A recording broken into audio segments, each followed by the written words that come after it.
ഇതുവരെ വന്നില്ലല്ലോ സുനന്ദേ. അവള് വരും തങ്കേച്ചി. വലിയ തറവാടല്ലേ. അവിടുത്തെ കല്യാണ ചടങ്ങുകളൊക്കെ എന്തൊക്കെയാണെന്ന് നമുക്കറിയില്ലല്ലോ. അതിന്റെ തിരക്കിലായിരിക്കും. എത്ര തിരക്കുണ്ടേലും പക്ഷേ അമ്മയെ മറക്കുവോ? തങ്കേച്ചി, എന്തേത്? എല്ലാ സാഹചര്യങ്ങളും കൃഷ്ണയ്ക്ക് നന്നായിട്ട് മനസ്സിലായിട്ടുണ്ട്.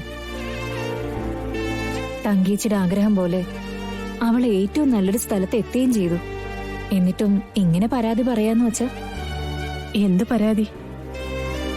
സ്വന്തം മോളുടെ താലികെട്ട് ആൾക്കൂട്ടത്തിനിടയിൽ നിന്ന് കണ്ടു. അവൾ എന്റെ അടുത്ത് വന്നപ്പോ വേലക്കാരിയുടെ ഒരു സ്ഥാനവും കിട്ടി. അതിന് ഞാൻ വിഷമിച്ചില്ലല്ലോ. അവളെ അനുഗ്രഹിച്ചതല്ലേ ഉള്ളൂ. എന്നാലും ആ മോനൊരു വാക്ക് പറഞ്ഞല്ലോ, കൃഷ്ണയെ വളർത്തി വലുതാക്കിയ ആളെ കാണാൻ കൃഷ്ണയും കൂട്ടി വരാന്ന്. അത് ഞാൻ പ്രതീക്ഷിച്ചു. അങ്ങ് പൊറുക്കണം. എന്റെ ഭാഗത്തൊന്നുണ്ടായ ഒരെടുത്തുചാട്ടമാണോന്ന് എനിക്കൊരു സംശയം. തെളിച്ചു പറയൂ. അങ്ങ് പറഞ്ഞതിൻ പ്രകാരം ഇരട്ടക്കുട്ടികളിൽ നാഗപ്രീതിയുള്ള ഒരാൾ കളരിക്കിലേക്ക് വരുന്നതോടെയാണ് കളരിക്കൽ തറവാടിന്റെ ശാപമോക്ഷമൊന്നല്ലേ നവീൻ വിവാഹം കഴിച്ച കൃഷ്ണയും ഗാഥയും തമ്മിൽ അങ്ങനെ ഒരു ബന്ധമുണ്ടെന്ന് തോന്നുന്നില്ല. കൂടുതൽ അന്വേഷിക്കാതെ നവീന്റെ ഭാര്യയായി ആ കുട്ടിയെ സ്വീകരിച്ചത് ഒരു തെറ്റാണോ? സരസ്വതി അമ്മയുടെ സംശയം ന്യായമാണ്. ഈ വിവാഹം നടക്കുന്ന സമയത്ത് കളരിക്കൽ തറവാടിന്റെ സർപ്പശാപം ഉണർത്താൻ വേണ്ടി ആഭിചാരകർമ്മങ്ങൾ ഏറെ നടന്നിട്ടുണ്ട്.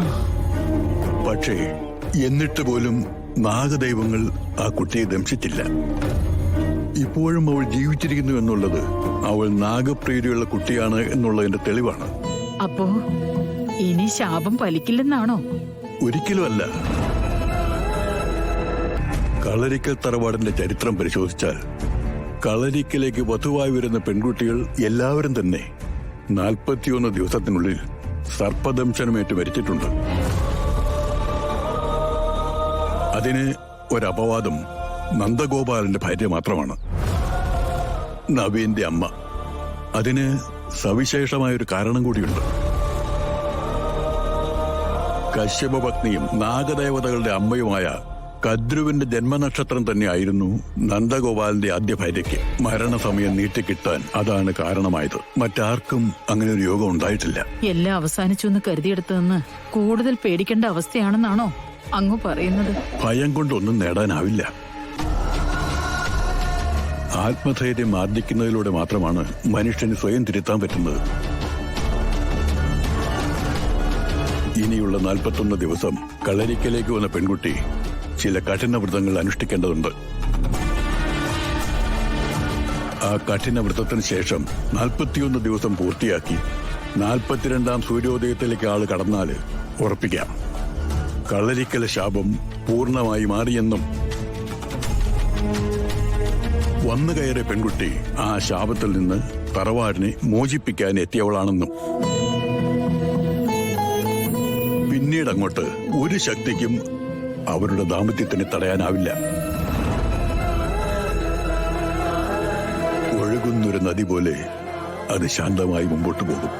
വ്രതാനുഷ്ഠാനങ്ങൾ എന്താണെന്ന് അങ്ങ് പറഞ്ഞു തന്നാലും അതെല്ലാം ഞാൻ ചെയ്യിപ്പിച്ചോളാം. നല്ലത്.